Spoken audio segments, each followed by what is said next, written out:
Hello friends, welcome to our channel. और आज हम बात करने वाले हैं भारत हेवी इलेक्ट्रिकल्स यानी कि भेल के बारे में, जिसकी लेटेस्ट क्लोजिंग हुई है 53.10 पे। कंपनी के क्वार्टर 4 के रिजल्ट भी आ गए हैं, तो हम यहाँ पे क्वार्टर 4 के जो रिजल्ट है उसको भी गो थ्रू करेंगे और यहाँ पे टेक्निकल चार्ट एनालिसिस पे हमारे लिए सपोर्ट और टारगेट क्या बनते हैं उसके बारे में भी डिस्कस करने वाले हैं। तो सबसे पहले हम यहाँ पे बात करते हैं कंपनी के रिजल्ट के बारे में। तो देखिए 21 मई को यहाँ पे कंपनी के रिजल्ट आए हैं, जहां पे इन्होंने बताया है कि कंपनी का जो नेट प्रॉफिट है बढ़कर हो गया है 912 करोड़ का, जबकि पिछले साल उन्होंने यहाँ पे 1035 करोड़ का लॉस बुक किया था। तो देखिए पिछले क्वार्टर के भी अगर हम Q3 के रिजल्ट देखते हैं तो ये कंपनी जो है फर्स्ट टाइम यहाँ पे प्रॉफिट मेकिंग कंपनी बनी थी पिछले क्वार्टर में, Q3 में। और उसके बाद ये उनका सेकंड क्वार्टर है जहां पे कंसिस्टेंटली यहाँ पे उन्होंने प्रॉफिट बताया है। मतलब पिछले दो, अगर हम यहाँ पे Q3 और Q4 की बात करते हैं तो दोनों क्वार्टर में यहाँ पे कंपनी ने प्रॉफिट बताया है। मतलब लॉस मेकिंग कंपनी से अभी ये जो कंपनी है प्रॉफिट मेकिंग कंपनी बनते हुए नजर आ रही है। इसी के साथ कंपनी का जो बोर्ड है उन्होंने यहाँ पे फाइनल डिविडेंड भी डिक्लेयर किया है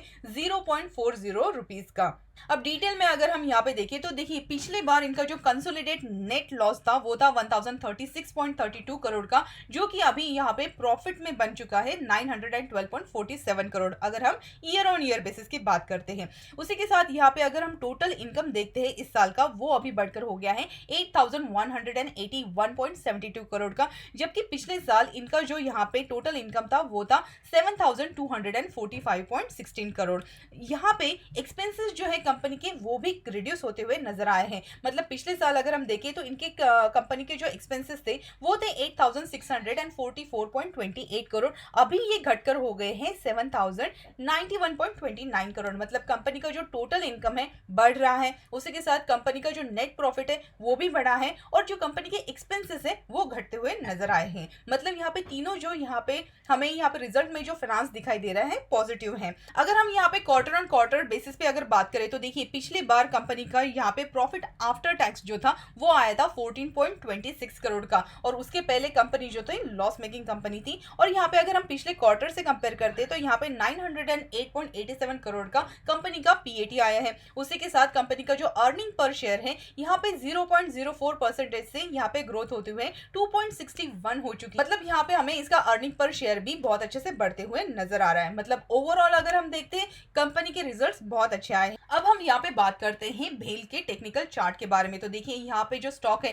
कंसिस्टेंटली हमारे लिए जो रेजिस्टेंस बन के आ रहा है वो है यहाँ पे 80 रुपीज का। स्टॉक यहाँ पे जितनी बार 80 रुपीज के आसपास जाता है वहां से हमें गिरावट ही दिखाई देती है। सेकंड टाइम इसने अटेम्प्ट किया लेकिन हमारा ये जो रेजिस्टेंस है ये क्रॉस नहीं कर पाया, और उसके बाद देखिए यहाँ पे जिस तरीके से यहाँ पे गिरावट हुई है इसने एक बॉटम बनाया है जिसके लेवल है यहाँ पे 44 के। इसके पहले हमारे लिए ये जो स्टॉक है इसने एक इनवर्स हेड एंड शोल्डर का पैटर्न बनाया था, जिसका ये 44 जो लेवल है एक नेकलाइन रेजिस्टेंस के जैसे काम कर रहा था। यहाँ पे इसने बहुत बढ़िया ब्रेकआउट दिया, ब्रेकआउट के बाद यहाँ पे फिर से रीटेस्ट और इसने यहाँ पे 80 रुपीज टारगेट भी अचीव करते हुए नजर आए। यहाँ पे अगर हम देखते हैं तो स्टॉक ने यहाँ पे डबल टॉप फॉर्मेशन किया, और ये जो देखिए हमारे लिए एक सपोर्ट ट्रेंड लाइन का जो काम कर रही थी, यहाँ पे इसने ये जो एम पैटर्न बनाया है, एम पैटर्न का इसने ब्रेक डाउन दे दिया और यहाँ पे फिर से फिसलते हुए हम उसी लेवल के आसपास 44 के आसपास यहाँ पे उसने सपोर्ट लेते हुए अभी यहाँ से बाउंस बैक दिया है। अब यहाँ से आगे क्या, तो देखिए अगर हम यहाँ पे देखते ऑलरेडी एक यहाँ पे बॉटम बन चुका है,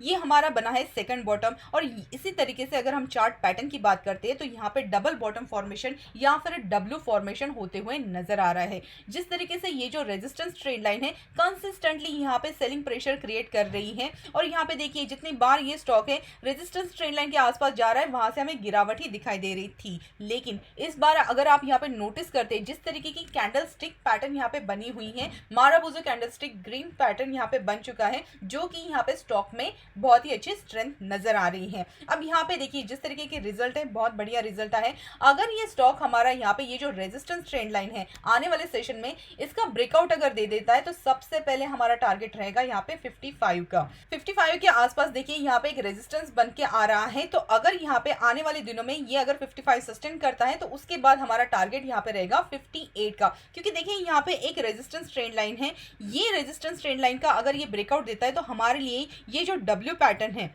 ये एक डब्ल्यू पैटर्न कंप्लीट हो जाएगा और उसी के साथ अगर आप यहाँ पे देखते हैं हमारे लिए 200 मूविंग एवरेज जो है ये भी एक रेजिस्टेंस का काम कर रहा है। मतलब अगर यहाँ पे डब्ल्यू पैटर्न कंप्लीट भी होता है तो हमारे लिए बहुत इंपॉर्टेंट ये बात होगी कि यहाँ से ये जो स्टॉक है हमारे लिए एक ब्रेकआउट दे दे। डब्ल्यू पैटर्न का अगर ब्रेकआउट होता है तो उसके बाद आने वाले जो टारगेट है वो यहाँ पे रहेंगे 64 के, क्योंकि यहाँ पे देखिए 64 के आसपास हमारे लिए एक रेजिस्टेंस बन के आया था और ये रेजिस्टेंस के बाद ये जो स्टॉक है नीचे की तरफ फिसलते हुए नजर आया।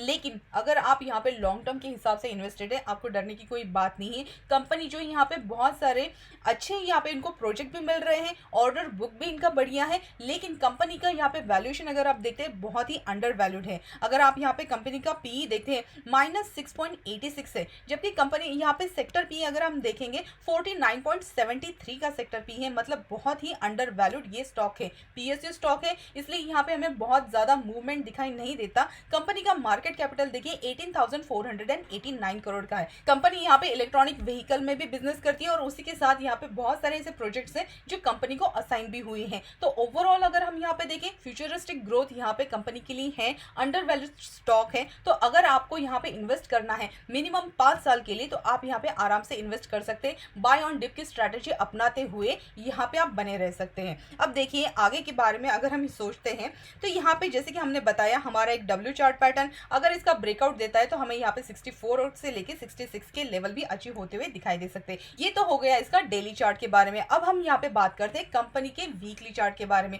तो देखिए वीकली चार्ट में अगर हम यहाँ पे देखते हैं स्टॉक जो है यहाँ पे एक रेजिस्टेंस बन के आ रहा है जो है 80 के लेवल। स्टॉक ने यहाँ पे बहुत ही अच्छा राउंडिंग बॉटम फॉर्मेशन बनाया और उसके बाद यहाँ पे सेकंड राउंडिंग बॉटम फॉर्मेशन बनाते हुए कप एंड हैंडल का पैटर्न बनाया, लेकिन हमारा यहाँ पे ब्रेकआउट नहीं हो पाया और एक कप एंड हैंडल पैटर्न जो है यहाँ पे फेल हो गया। लेकिन यहाँ पे 44 के आसपास जो स्टॉक है इसने यहाँ पे बॉटम बनाया है। अब जैसे कि आप देख रहे हैं हमारे लिए वीकली चार्ट पे यहाँ पे 200 मूविंग एवरेज और उसी के साथ 20 मूविंग एवरेज का यहाँ पे रेजिस्टेंस दिखाई दे रहा है। तो अगर आने वाले सेशन में स्टॉक अगर यहाँ से हमारे 60 के आसपास अगर यहाँ पे टारगेट अचीव करता है तो स्टॉक प्राइस यहाँ पे 200 मूविंग एवरेज और 20 मूविंग एवरेज के ऊपर आ जाएगी। और अगर ऐसा होता है तो हमारे लिए 20 मूविंग एवरेज भी यहाँ पे ऊपर आते हुए दिखाई दे सकता है। हमारे लिए जो सपोर्ट मेजर सपोर्ट यहाँ पे बन के आ रहा है वो है यहाँ पे 42.60 का, क्योंकि यहाँ पे बहुत ही अच्छा हमारे लिए एक सपोर्ट है और अगर ये सस्टेन करता है तो हम यहाँ पे आगे आने वाले सेशंस में बहुत ही अच्छी अपमूव दिखाई दे सकती है, जिसमें हमें 60 से लेकर 64 के भी टारगेट अचीव होते हुए नजर आते हैं। जैसे ही हमारा ये जो रेजिस्टेंस एरिया है 56 का ये अगर क्रॉस होता है तो मेजर ब्रेकआउट यहाँ पे कब होगा। तो देखिए मेजर ब्रेकआउट के लिए हमारे लिए बहुत इंपॉर्टेंट जो लेवल है वो है 80 रुपीज के। जैसे ही ये स्टॉक यहाँ पे 80 रुपीज का जो लेवल है इसका ब्रेकआउट देगा तो उसके बाद ये जो स्टॉक है इसमें बहुत ही बढ़िया अपमूव रैली आते हुए नजर आएगी, क्योंकि स्टॉक जो है यहाँ पे कंसिस्टेंटली 80 रुपीज को क्रॉस नहीं कर पा रहा है। इस स्टॉक ने यहाँ पे बहुत ही अच्छा कंसोलिडेशन किया है, तो जितना बड़ा यहाँ पे कंसोलिडेशन होगा उतना ही अच्छी यहाँ पे अपमूव की रैली दिखाई दे सकती है। अब अगर हम यहाँ पे बहुत बड़ा पिक्चर देखते हैं तो यहाँ पे देखिए मैं एक मंथली चार्ट भी ओपन कर देती हूँ। जैसे कि आप यहाँ पे मंथली चार्ट में देख रहे हैं ये जो स्टॉक है इसने यहाँ पे हाईएस्ट हाई बनाया था वो था यहाँ पे 391 रुपीज का और उसके बाद देखिए ये जो स्टॉक है इसने डबल टॉप फॉर्मेशन किया। यहाँ पे जो हमारी नेकलाइन है इसका ब्रेकडाउन दिया, पुल बैक देने के बाद फिर से फिसलते हुए नीचे की तरफ ही आया है। अब यहाँ पे अगर हम